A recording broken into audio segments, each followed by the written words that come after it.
this video, we will guide you through how to download any YouTube video in just a few minutes. I'm going to show you the two best methods. First, you'll learn how to download your own YouTube videos. Then, I'll show you how to download someone else's videos. Let's get started. To download your own video, open the YouTube app.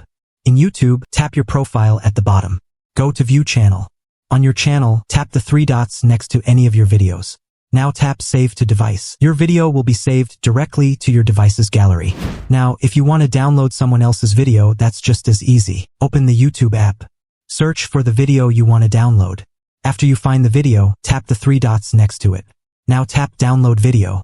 If you want to download the video in full HD, you'll need a YouTube Premium subscription, which is the best option. If you're okay with medium quality, you can download it from here instead. After choosing the quality, start the download. To watch your downloaded video, go to your profile. Then open the Downloads section. You'll find your downloaded video there, and you can watch it even when you're offline. If you have any YouTube-related questions, let me know. Thanks for watching.